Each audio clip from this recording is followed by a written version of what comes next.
Bonjour Didier. Bonjour. Qu'est-ce que vous attendez de ce rassemblement? Les deux victoires, bien évidemment, mais dans ce contexte où il y a tellement de blessés qu'a priori, il y a un certain nombre de joueurs qui sont là, qui ne sont pas nécessairement là au Qatar. Mettez le conditionnel, oui. Même si on est dans une configuration, évidemment, où il y a beaucoup d'absents, mais les 23 qui sont là, j'ai confiance en eux et l'objectif reste le même, à travers la performance, la recherche de la performance, que ce soit dans le contenu et le résultat, bien évidemment. Mais avec tous ces blessés, on est moins dans la répétition générale qu'on pouvait espérer que prévu, non? Espérer, c'est factuel. Nous avons beaucoup de joueurs blessés, absents. Les autres nations sont aussi touchées, peut-être nous un peu plus certainement sur cette période-là, mais les joueurs qui sont là, comme à chaque fois, de par le temps de jeu qu'ils auront sur ces deux matchs, ont tout intérêt à être le plus performant et par rapport au collectif aussi. On va dire que peut-être 6-7 joueurs qui peuvent prétendre être titulaires sur une équipe type des Bleus qui ne sont pas là. Est-ce que l'équipe que vous alignez contre l'Australie, vous l'avez en tête ou pas? Sincèrement, je ne me pose pas la question aujourd'hui, ni même de la liste que je vais faire, parce que je n'ai pas les réponses. Parce que vous avez peur qu'il y ait trop de joueurs qui soient Non, pas j'ai pas disponibles? peur, c'est simplement la situation d'aujourd'hui n'est pas celle dans 1 mois et demi ou 2 mois, mais comme tous mes collègues, il y a des impondérables des fois. J'espère, comme eux aussi espèrent, avoir l'embarras du choix et que tout le monde est disponible. Et à partir de là, je ferai des choix. Et dans les choix, évidemment, il y aura une équipe de départ. Ça laisse encore du temps, bien évidemment. Et vous connaissez ma manière de fonctionner.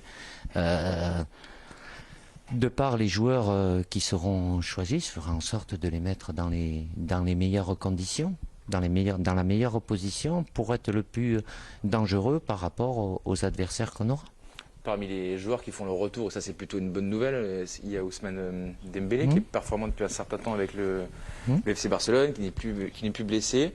Oui, c'est une bonne chose pour lui, pour son club. Est-ce qu'il aura l'occasion de débuter une des deux rencontres de ce rassemblement? Est-ce qu'il est amené à bousculer la hiérarchie en équipe de France ou c'est plutôt un joker? Écoutez, il aura du temps de jeu, je vous l'ai dit au moment de ma liste, de par la situation d'aujourd'hui avec beaucoup de blessés et l'enchaînement de ces 2 matchs en 3 jours, je ferai en sorte de donner du temps de jeu au maximum de joueurs. Donc Ousmane, comme la grande majorité des joueurs, seront concernés par les 2 matchs.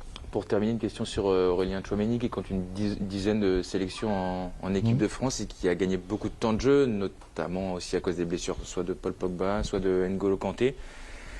Oui, Est-ce qu'il n'a pas déjà beaucoup ou trop de responsabilités? Il est presque un des cadres de ce milieu de terrain alors qu'il est là depuis peu de temps. Cadre, vous mettez l'étiquette quand bon vous semble. Il a une expérience avec l'équipe de France qui est je ne vais pas dire faible, mais qui est pas immense. Mais il y en a eu d'autres aussi. Avant une grande compétition, vous vous référez à ce qui s'est passé il y a un peu plus de 4 ans. Il y avait des joueurs qui jouaient dans leur club, mais qui n'avaient pas une expérience internationale. À partir du moment où il y a la qualité, il n'y a pas de souci là-dessus. Après, c'est évidemment dans un collectif et un équilibre, mais c'est pas quelque chose qui est figé. Et la vérité du mois de juin ou de mars ou celle d'aujourd'hui, ça ne sera pas forcément celle du mois de novembre. Merci Didier. Merci.